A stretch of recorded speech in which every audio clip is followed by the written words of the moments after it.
নগাঁৱত অবৈধ ফাৰ্মাচীৰ বিৰুদ্ধে ঔষধ পৰিদৰ্শকৰ অভিযান নগাঁও চহৰৰ বৰবজাৰত চলিছে অভিযান আৰক্ষীয়ে সিল কৰিলে হস্ৰা মেডিকেল নামৰ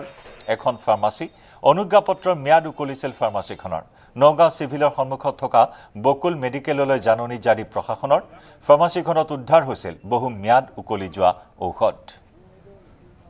তেখেতৰ লাইচেন্স ৰিনিউৱেল কৰা নাই লাইচেন্স ৰিনিউৱেল নাই আৰু সেকেন্ড থিং হ'ল তেখেতৰ মানে আউটডেটেড ড্ৰাগছ আছে মানে যিখিনি ড্ৰাগছ মানে হেৰি আৰু মেডিচিনখিনি মানে যিখিনি মেনুফেকচাৰ ডেট পাৰ হৈ গৈছে মানে আপোনাৰ মেইডটো পাৰ হৈ গৈছে চ' সেইকাৰণে আমাৰ ড্ৰাগছ ইনস্পেক্টৰ তেখেতে আছে চ' তেখেতে মানে বস্তুটো আমি হায়াৰ অথৰিটিটো দি দিম যাতে তেখেতে যিখিনি ৰেগুলেশ্যন ব্ৰেক কৰিছে আমাৰ এতিয়া লাইচেন্স মতে বা ডকুমেণ্টছ মতে যাৰ নাম আছে তেওঁহে আমাৰ কাৰণে মালিক হ'ব বা অনাৰ হ'ব চ' তেওঁ ৰেছপনচিবিলিটি চব ল'বই লাগিব তেওঁ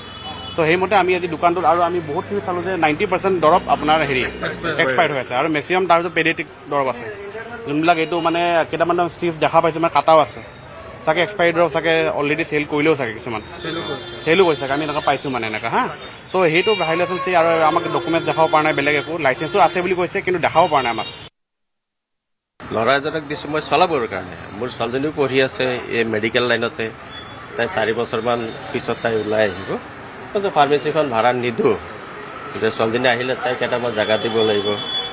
তাই ৰামকৃষ্ণ মেডিকেল কলেজত তাই এইবাৰ ফাৰ্ষ্ট ইয়াৰ ষ্টুডেণ্ট পিছত মই ল'ৰাজনক কৈছোঁ যে তই চলা তই হেৰি কৰ টাইমলি তই প্ৰপাৰত এইটো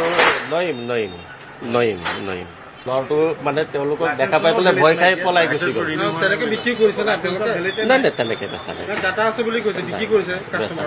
আমি কেতিয়াও সি ল'ৰাটোৱে পলাই গ'ল যে মোৰ সেইটোৱে দুখ পাইছোঁ মই